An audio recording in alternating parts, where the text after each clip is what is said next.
Some things are better left untouched, but people never listen. I got the message through a burner phone I hadn't used in over a year.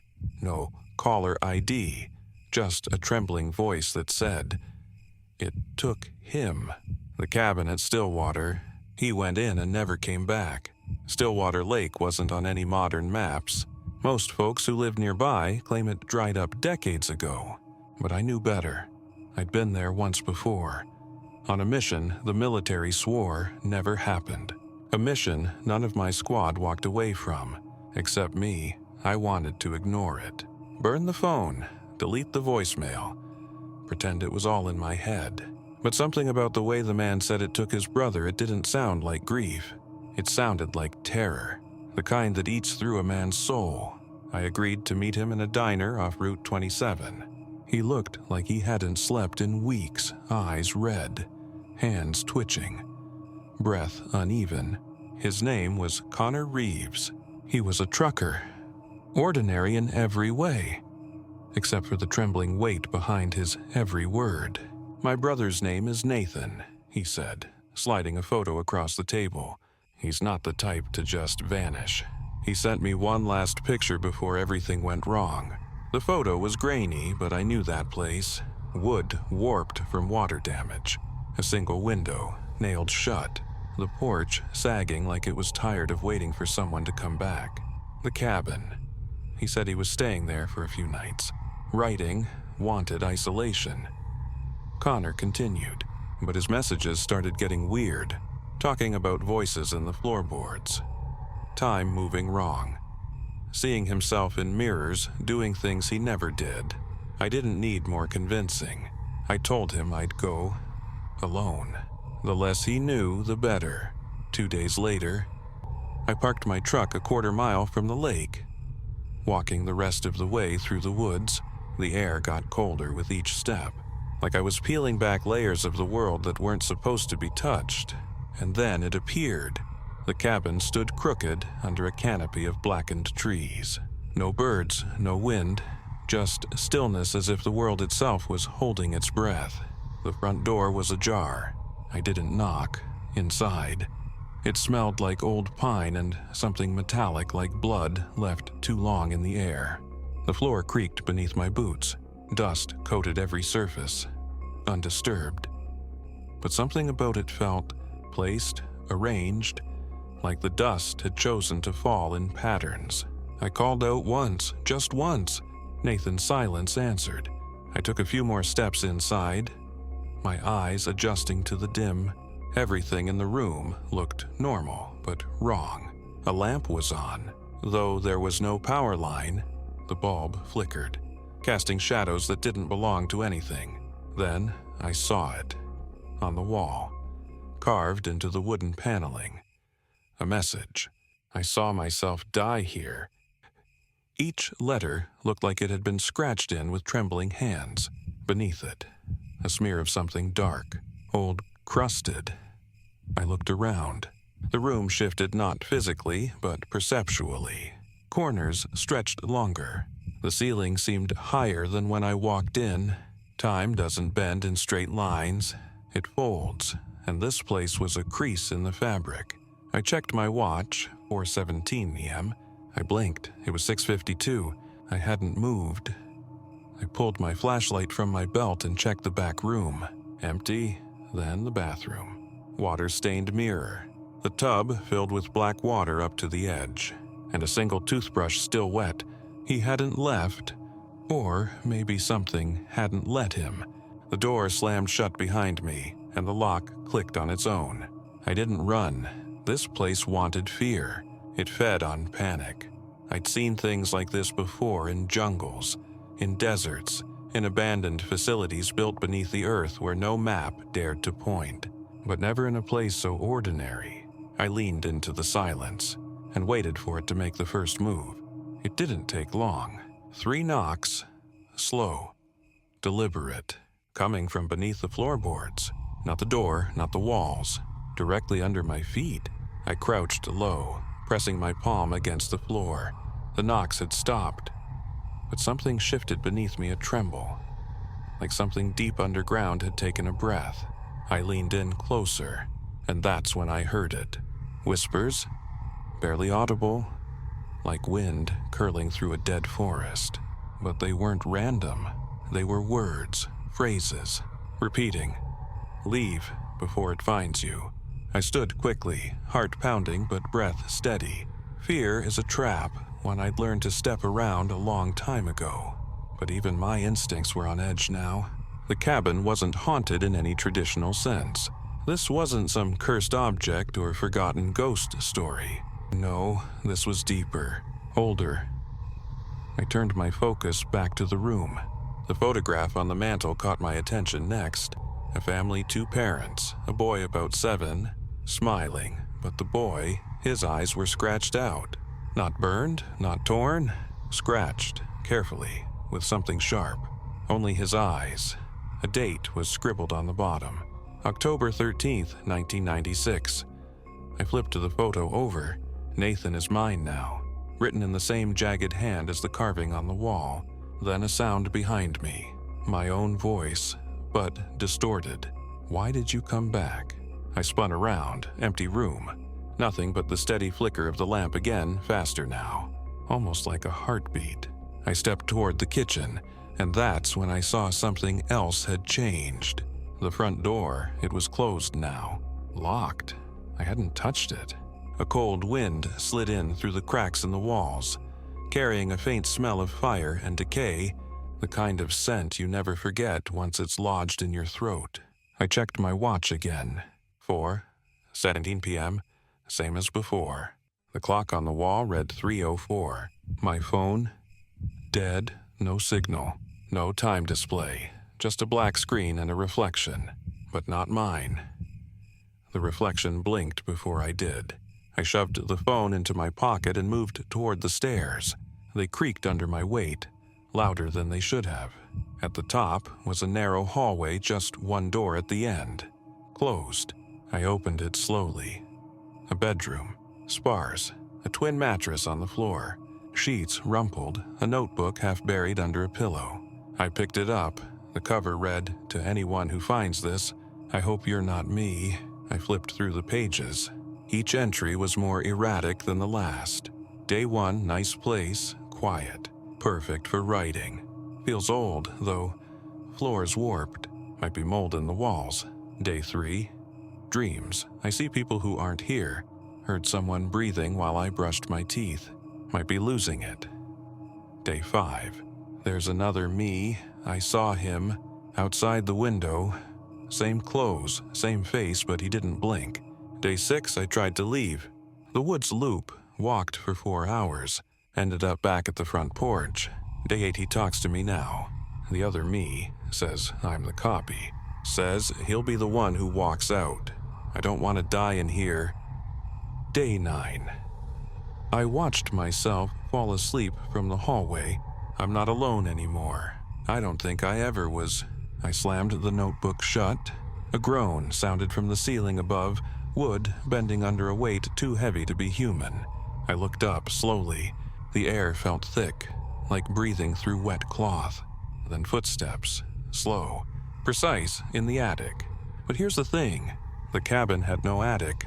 I backed out of the room and into the hall. Every shadow now felt like it was watching. Not moving, but aware. The house had seen me, and it remembered me. The moment I hit the bottom stair, the floor let out another groan, and then, just beneath it, I heard something scrape, like fingernails on wood, dragging, following. I crouched again and saw it. A narrow seam in the floorboards, not large enough to be a trapdoor, but something was under there. I felt it watching me, breathing in rhythm with the wind now screaming outside the cabin. I stepped back, trying to calm the pounding in my chest. This place wasn't haunted, it was alive, and it was testing me. That's when the mirror in the hallway shattered. No impact, no sound before it, just a sudden, explosive burst of glass raining down like shards of frozen breath, and written on the wall behind it, etched deep into the plaster with what looked like bone. "Welcome back, Ethan." I hadn't told Connor my name. The mirror didn't just break, it exploded outward. as if something inside the wall had finally forced its way through. I stepped forward slowly, scanning the floor for shards. The writing etched into the plaster behind the mirror was unmistakably deliberate, not frenzied or random. Whoever or whatever did it knew my name, and had waited for me. That word back burrowed under my skin. I'd only been here once, years ago, and I'd barely made it out. I ran my fingers over the carved message. The plaster was still warm. The temperature in the hallway shifted, a breath of heat, like something exhaling right behind me. I turned fast, empty space, but there was a sound now, not the groaning wood or the wind outside. This was different, a rhythmic, low hum, almost like chanting, but not in any language I recognized. The melody was ancient, tired, full of sorrow. I moved toward the source, which seemed to bleed through the floorboards from the basement. I hadn't noticed a basement door earlier, but something in the cabin had changed, morphed to reveal it only now, as if I'd unlocked the next piece of the nightmare. The basement door was behind the kitchen pantry. Hidden by a false wall of canned food and dust-covered shelves, it opened with a sigh, revealing a staircase that spiraled downward, deeper than any cabin foundation should logically go. Each step creaked like it was warning me. Halfway down, the air grew dense, wet. My lungs worked harder. The flashlight beam trembled, not from my hand, but from something interfering with it. Static in the air, then a new sound, the unmistakable snap of bone, followed by a soft whisper, like breath tickling the back of my ear. "Don't become me." I turned the beam toward the bottom of the stairs. A figure stood just out of reach, thin, hunched, human-shaped, but wrong. Movements too slow. Joints bending in ways that betrayed anatomy. Its skin shimmered like old parchment soaked in oil, and it was crying. Its voice cracked through the dark. "Ethan, you shouldn't be here." I didn't move. My muscles were locked, part instinct, part dread. This thing knew me, or believed it did, and there was something disturbingly familiar in its posture, like a memory, half remembered in a fever dream. "What are you?" I asked. It whimpered. "You," but broken. The light flickered, and in that moment of darkness, I saw its face. Mine, but gaunt, eyes hollow, skin bruised purple and blue, as if oxygen had been slowly siphoned from its blood over years. My voice, but drained of life. I stayed too long, it whispered. "Time folds here, it repeats, it feeds. Every step you take becomes part of its memory." Then it raised a hand, not to strike, to beg. "Burn it, please, before it makes you stay." But I didn't have time to answer. Behind me, the stairs shattered, not crumbled, shattered, as if something immense had burst upward through the cabin floor. I was flung forward, flashlight scattering across the dirt. The doppelganger screamed not in pain, but in rage. I looked back, but the stairwell was gone. Just a wall of breathing wood. The basement pulsed. Not metaphorically, actually pulsed. Like I was inside a living thing. I could hear the heartbeat. Slow, methodical, underneath the soil, in the center of the room. A hole. Dug deep, fresh earth, wet and black. Something in the pit shimmered metallic. A pendant, dog tags.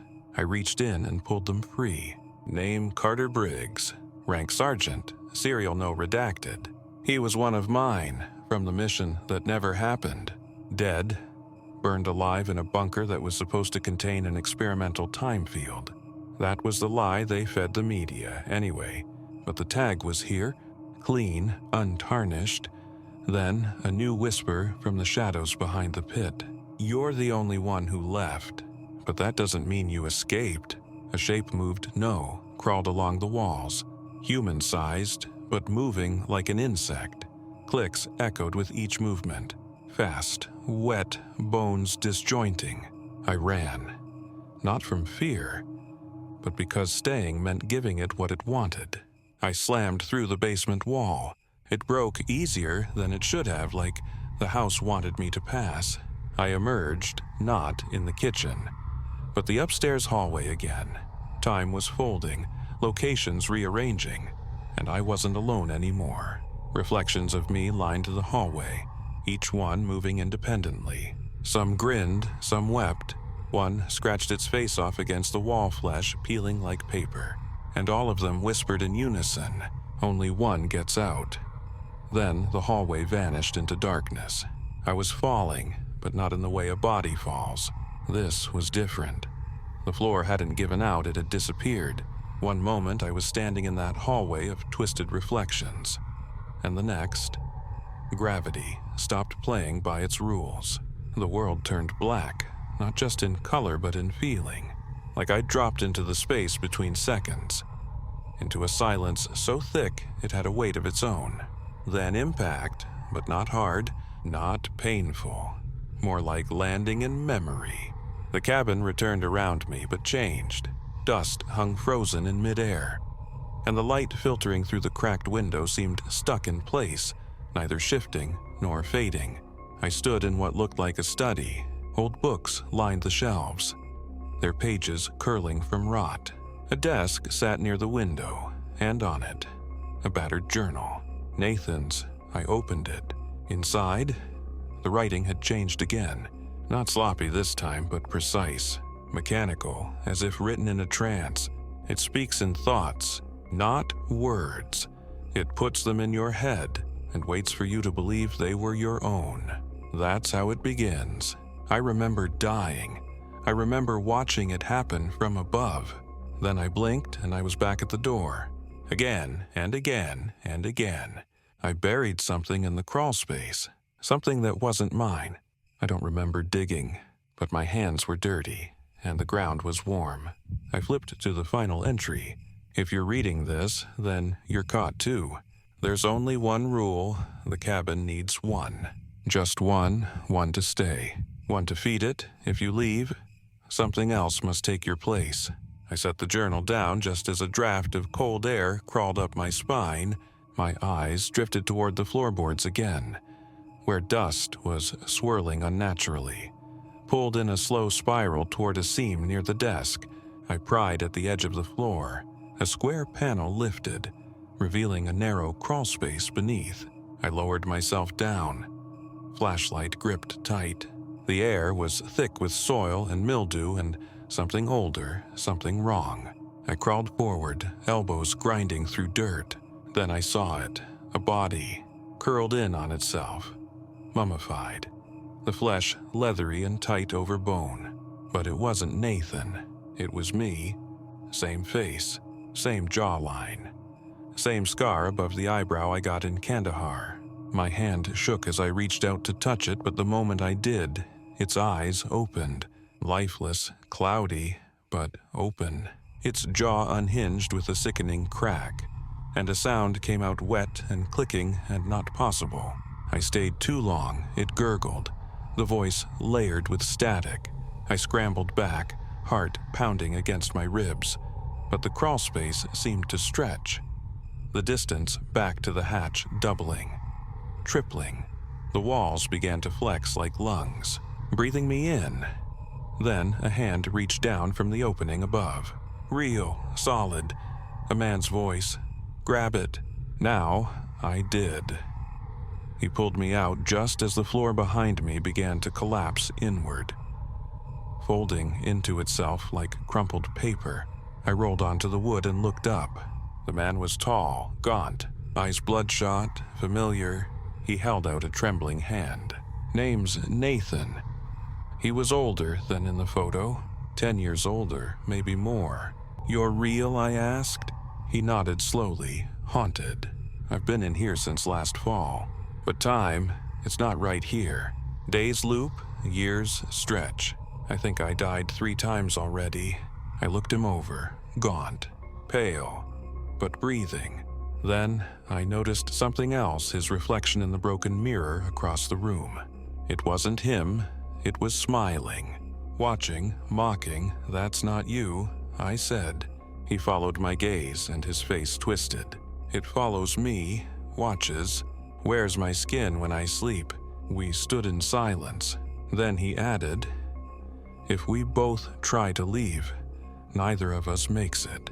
The cabin shifted again. The walls groaned. Something big and old and hungry moved beneath the floor. Nathan locked eyes with me. "One of us has to stay." My hand moved to the hilt of the knife strapped to my side. My survival training whispered one thing: make the choice before it chooses for you. Then 3 knocks sounded on the door. Slow, heavy, and behind them. Something breathed my name. 3 knocks. They weren't just sounds, they were messages. Rhythmic, timed, like coordinates guiding something to where I stood. Each strike against the cabin door made the floor beneath my boots vibrate. Not with impact, but recognition. The house knew who I was now. It remembered me. Nathan flinched.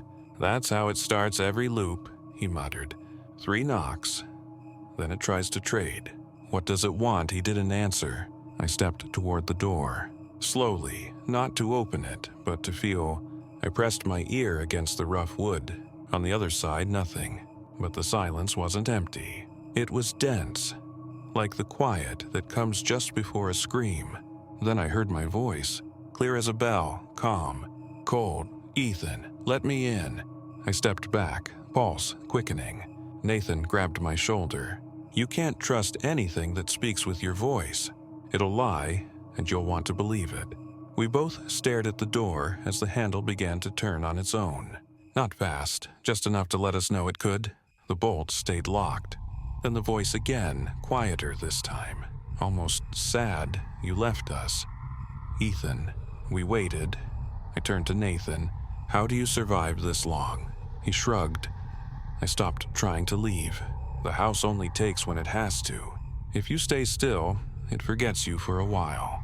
"That's not a life." "No," he said, eyes hollow. "It's a delay." We both knew the truth. The cabin didn't just trap you physically, it infected you. Bent your timeline, spread your identity thin across its many fractured layers. That's why I kept seeing other versions of myself. They weren't ghosts. They were echoes, failed escapes, and one of them, one of me, was still inside. That thought hit hard. Because if one version of me stayed, did it mean I had already made the choice before? Nathan moved toward the kitchen. "There's something I need to show you." We passed through a hallway that wasn't there before. The cabin kept changing, evolving. Behind the kitchen was a door with no knob, just a groove down the middle. Nathan pried it open with his fingers, revealing a narrow stairwell, lit by a faint green glow. "What is this?" I asked. Where it all started, or ended, depends on when you ask. The stairs led to a sub-basement, carved into raw earth. Fluorescent tubes buzzed overhead, flickering with sickly light. At the end of the corridor, a rusted metal door, chained shut with a padlock half melted by heat. Nathan pulled something from his pocket, a key blackened, bent but intact. "You had this once," he said. Unlocking the door, the room beyond was a lab, or what remained of one. Shattered monitors, surgical tables, diagrams pinned to the walls, time loops, spatial decay, experiments in synchronized identity. I recognized the handwriting on some of the notes. Mine, and one of the recordings still worked. A screen glitched to life, showing grainy footage of a man strapped to a chair, his face beaten, eyes wide. "My face," he screamed, not in pain and terror, voice off camera. "How many versions of yourself can exist before the original loses meaning?" Then static. Nathan turned away, unable to watch. "This place, it was never just a cabin," I whispered. "It was a gate, a fracture point. Something was testing how many selves we could survive." He nodded slowly, but it broke. And now it leaks. Time, memory, identity. Everything unravels inside. I stepped closer to the table. Another journal rested there.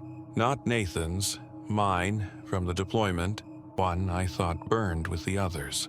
Inside sketches, the layout of the cabin, military symbols, coordinates. A single sentence circled in red.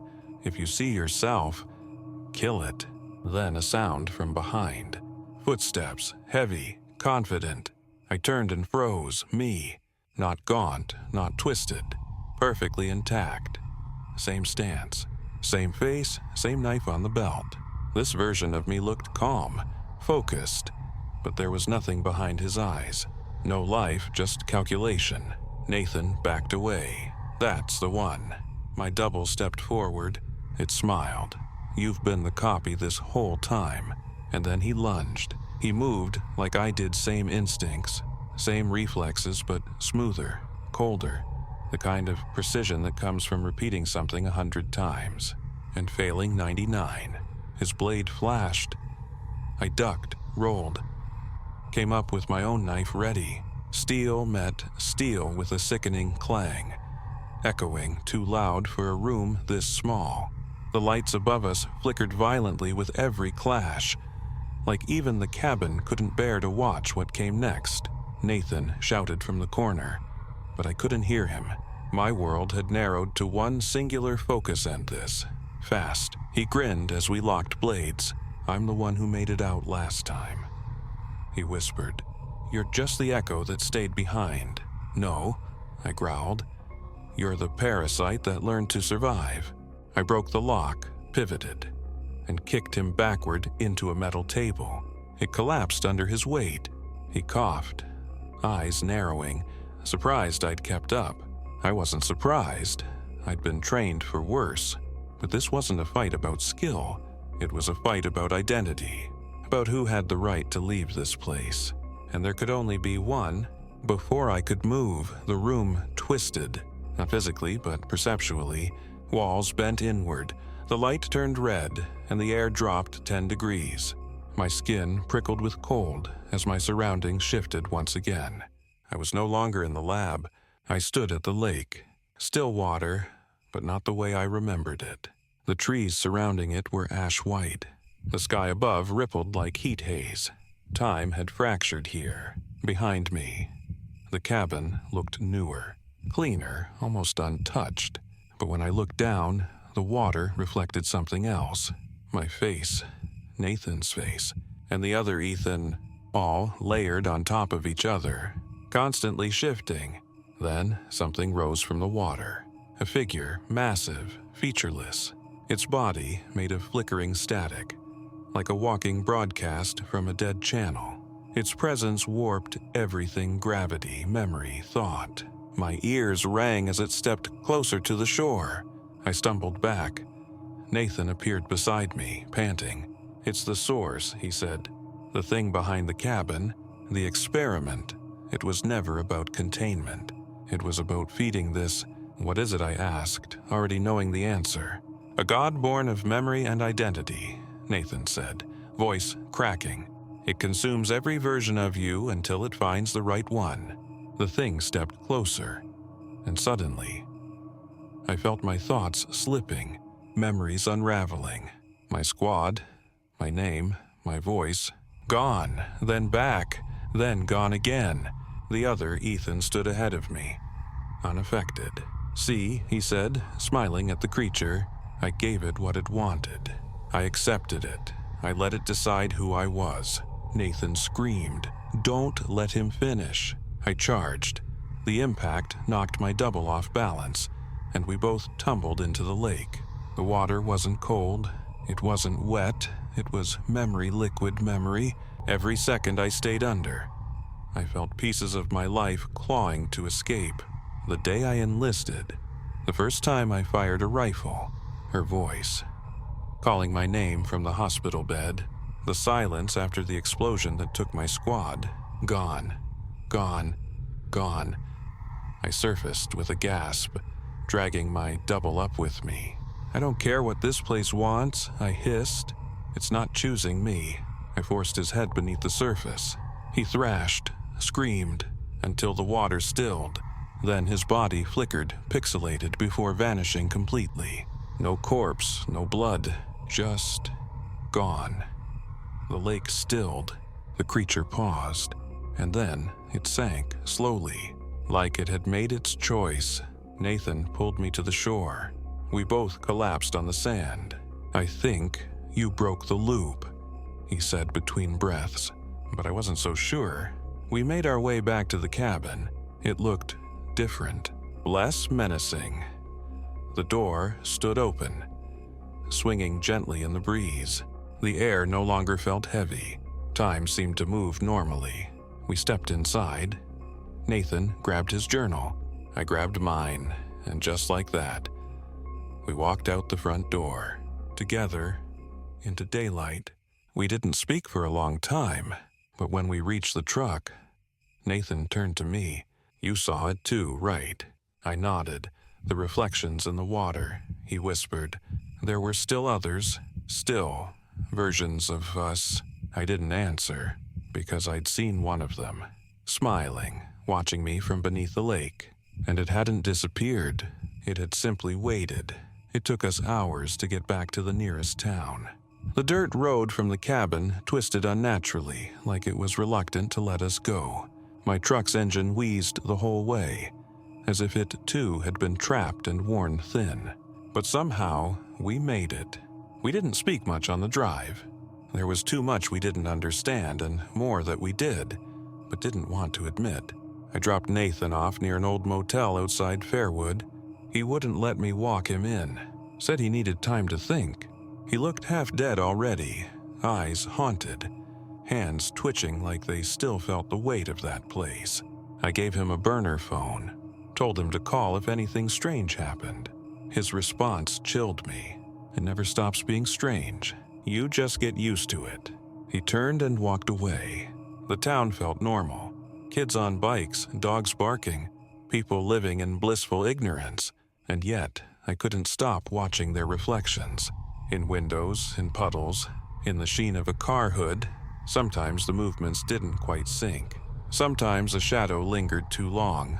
I told myself it was fatigue, but deep down I knew better. Back home, I opened the journal I'd brought from the cabin. My own handwriting, but entries I never remembered writing.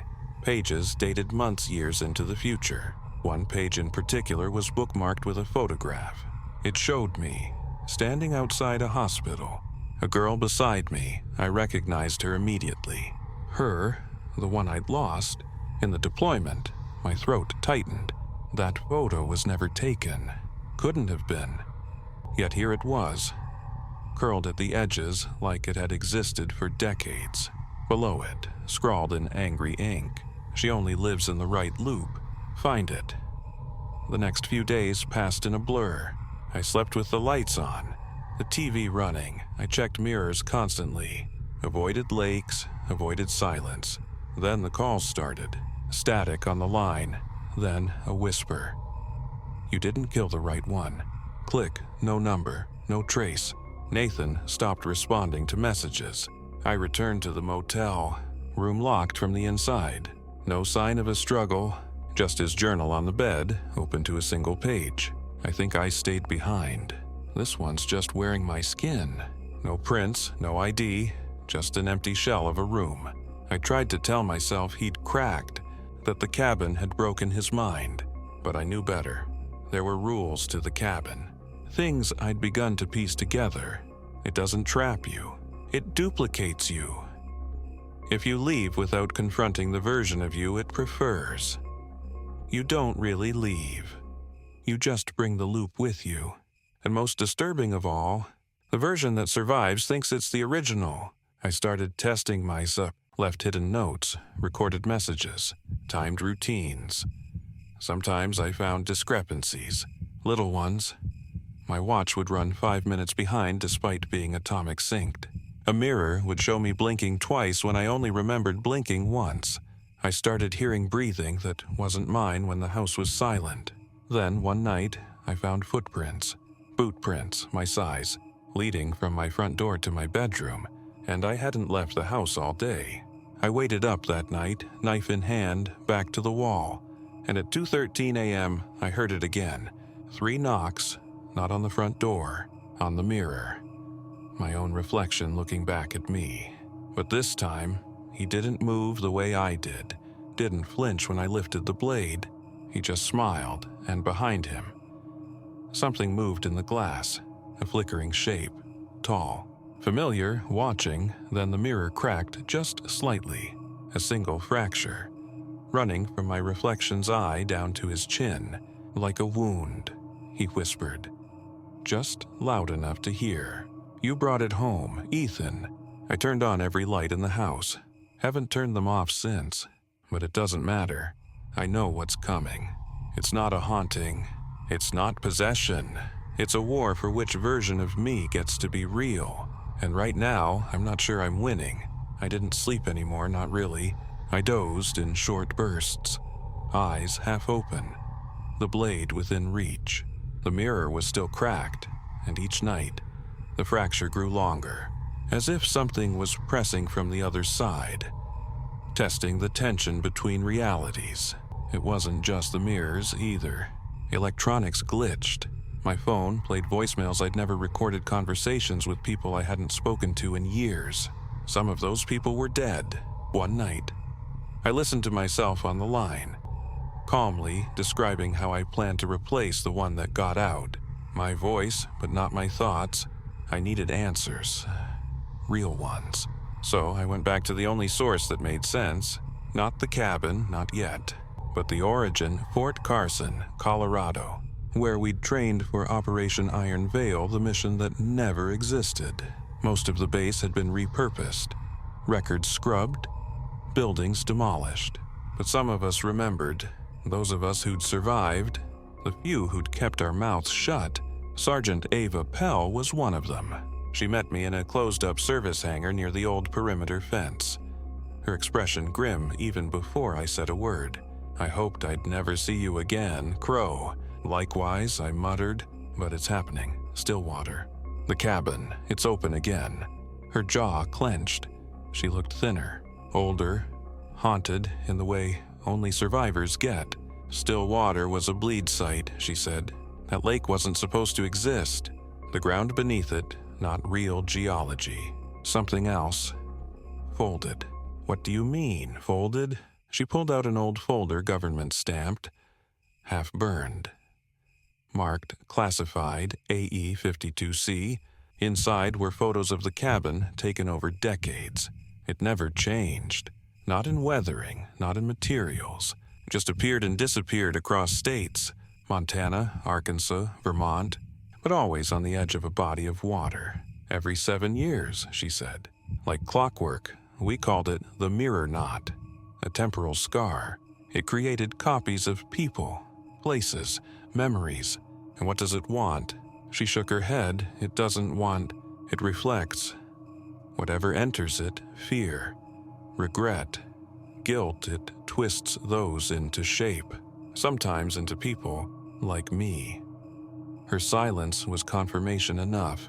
Then she handed me something, a small device, cylindrical, metal, faintly humming, military prototype, scrambles memory signatures, temporarily collapses overlapping selves. They called it a cognitive burn grenade. Temporarily, she nodded. "Best we've got. It'll buy you time, maybe clarity, but there's a price." "What kind of price if it works? You'll remember everything. Every loop, every version of yourself that ever walked into that cabin. And if it doesn't, you'll become one of them." She paused, then added, "We found a hidden chamber beneath the lake. Years ago, it's where the anchor is. The original distortion point. If you're going to end this, that's where you do it." Back in my truck, I stared at the grenade. It felt too light to hold the weight of all this. Still, I drove back to Stillwater. The roads had changed again. No longer winding, no longer reluctant. They were direct, as if the cabin had finally accepted me back, or invited me when I arrived. The cabin looked different, half submerged in the lake now, as if it had been sinking while I was gone. The front porch tilted at an angle. Fog hung low across the water, thick and unnatural.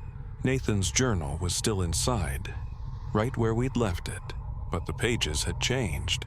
No longer filled with words, just drawings now. Of me. Dozens of versions. smiling, weeping, bleeding, burning, and beneath one of them, in looping red ink, "Choose which one you are before it does." I stepped outside, toward the lake, and there where the water once reflected stars was a hole, a perfect circle, black as oil, in the center of the lake. A hatch, the chamber Ava had mentioned. I waded in. The water was ice, but didn't soak me. Didn't feel like water, more like a membrane. It pulsed around me, and I descended, one breath at a time, until the lake vanished and stone surrounded me. The chamber was vast, circular, walls covered in carving spirals, eyes, mirror patterns, a single pedestal in the center, glowing faintly. On it, a mirror, old, cracked, and in it, every version of me stared back. One stepped forward, smiled, said, "Welcome home."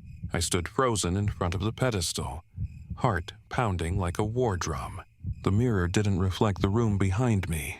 It reflected possibilities, versions of myself that had made different choices, suffered different losses, crossed different lines.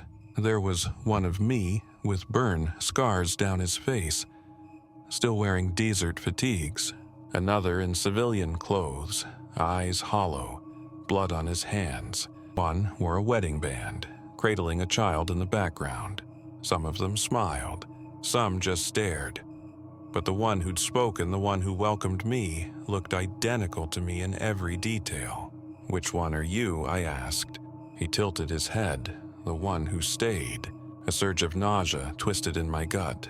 "I'm not here to join you." "No," he said. "You're here to decide." I stepped closer to the pedestal. My hand hovered over the mirror's surface. Cold pulsed from it, like frost radiating through the air. The mirrored version of me, my double, circled the chamber slowly. His boots didn't make a sound. "You still think you're the real one," he murmured. "That's sweet, but the cabin doesn't let originals leave. It just lets them believe." I clenched my jaw. I got out. "I've lived, fought, bled. So have I," he said. "So have we all." He gestured to the walls. Shadows shifted along the stone, and for a brief moment, I saw them, rows of other Ethans, trapped in moments, screaming, weeping, laughing, frozen. Their images flickered like film negatives, time loops encoded into the chamber's geometry. I pulled the device Ava had given me, the cognitive burn grenade, from my jacket. My double's smile faltered. "That won't save you," he said, voice a little less steady. "It'll just make you remember." "That's the point," I replied. "I need to know." I activated the device. A whine-like tinnitus exploded in my ears. The world fractured.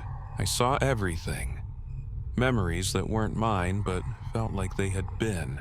Lives I'd lived in other loops. One where I died in the cabin, only to wake up again. One where I killed Nathan. One where I never went to war. But the horror still found me. Endless repetitions, each slightly off, each more corrupted. And through it all, her, the woman from the photo, my wife, Julia, in every loop, she appeared in some form alive, dead, missing, or just a whisper in the background. The cabin wasn't just reflecting me, it was reflecting my guilt, my loss, my failure to save her. I dropped to my knees, heaving. The grenade burned out with a hiss, its light dying. When I looked up, my double was gone. The mirror still stood on the pedestal, but it was empty now. Just my reflection again, bruised, bloodied, alone. And behind me, footsteps. Slow, deliberate. I turned. Not another Ethan, Julia. She stepped from the shadows, face pale, eyes sunken like she hadn't slept in years. "Ethan," she said. Her voice cracked like old glass. "You left me here." "No," I whispered. "You died. I saw the reports. The convoy." She shook her head. "I died in your loop, but here. We could have been together." Tears welled in my eyes. "What are you?" "A ghost, a memory." I'm the version that waited, she said. I remember everything. She stepped closer. If you stay, if you let the cabin choose, we can be together. Again, always. I was trembling. It felt real, her warmth, her scent. The way she looked at me like no one else ever had, but that's what the cabin did. It gave you what you wanted, then turned it against you. I reached for the mirror, lifted it, and smashed it against the pedestal. The chamber screamed, not the sound existence itself tearing at the seams. Stone melted into water. Shadows peeled from the walls. The versions of me trapped along the chamber flashed like lightning, howling in rage. The false Julia's face twisted into something ancient, dark, hollow. She lunged, but dissolved mid-motion, like ash in wind. The world inverted, and I woke up, not in the cabin, not in the chamber, but home, in my own bed, drenched in sweat. Daylight streamed through the window. My knife was still under the pillow. My phone blinked with missed calls. Everything was normal, but I didn't trust it. I tested the mirrors, watched my reflection move perfectly in sync. I walked outside, fresh air, birds, neighbors waving. I turned on the news. No mention of Stillwater. No mention of Nathan. No mention of the cabin. It was as if none of it ever happened. But in the back of my mind, a thought whispered, what if this is just another loop? The days that followed were quiet, too quiet. A part of me longed to believe I'd escaped, that I'd broken free from the loop, from the mirror, from the curse. But something deep inside refused to settle. The silence wasn't peace, it was containment. Like the world was holding its breath, I kept waiting for the cracks to show. It began with a reflection. Not mine. I caught it in the microwave door. A version of me standing still while I moved, watching, smiling. Just for a second. Then came the sounds. At night, when I should have been alone. I heard faint laughter, wet footsteps in the hallway, whispered prayers in a language I didn't understand. Every time I checked nothing, was this psychological fallout from the grenade or something worse? Then I saw Nathan at a gas station off I-25, alive. He was pumping gas, humming to himself. No burns, no panic. He looked at me with those same eyes and said, "Rough trip." Before getting into his truck and driving off like nothing had ever happened. I didn't chase him. I couldn't. Instead, I went back to Fort Carson. There was no record of Operation Iron Veil. No Sergeant Ava Pell. The hangar was gone, replaced with a daycare center. The world had reset itself around me. But I remembered. That was the price of the grenade. I remembered everything. The chamber, the mirror, the version of Julia that begged me to stay, and something else, the real Julia. Her journals had been sealed after her death, but I still had the access codes. She'd been documenting something before the convoy was hit. Files labeled MK Veil and Mirror Entities. Class unknown. She knew she found the cabin first. She brought it back, not out of malice but out of desperation. Julia had been searching for a way to speak to the dead. After her sister died in Afghanistan, she became obsessed with near-death phenomena. Electromagnetic echoes, psychic displacement. The cabin had been her last hope. She thought she could reach across the veil. She didn't know it would reach back. My world tilted. Stillwater was never just about the cabin, it was about grief. About what we create when we refuse to let go. The cabin didn't haunt people. It mirrored them, fed off their broken parts, and gave them twisted reflections in return. And now it had a piece of me. Maybe more. I still see it sometimes. In my dreams, in my mirrors. Once, I woke to find water pooled beneath my bed. The sheets soaked through with lake water. There were wet footprints on the floor leading to the closet. No one was there. I don't sleep much anymore. Not because I'm afraid, because I know it's still watching, waiting. I've locked away everything. Burned what I could. Moved twice, doesn't matter. The cabin doesn't need a location. It needs you to believe in it, to carry it with you. It mirrors belief. So, this is my final entry. If you're hearing this, if you've followed me this far, maybe you're carrying it now too. Maybe you've already seen something in your own reflection.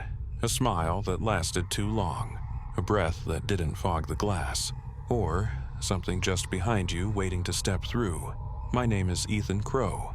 I survived, but sometimes I wonder which one of me really did. And if I'm still inside that chamber dreaming this whole life trying to break out, maybe I never left, maybe none of us do. So do me a favor. If you ever find yourself near a lake you don't remember on a road you've never taken, don't go in. Don't knock on the door. And whatever you do, don't look in the mirror. See you in the next Twisted Mystery.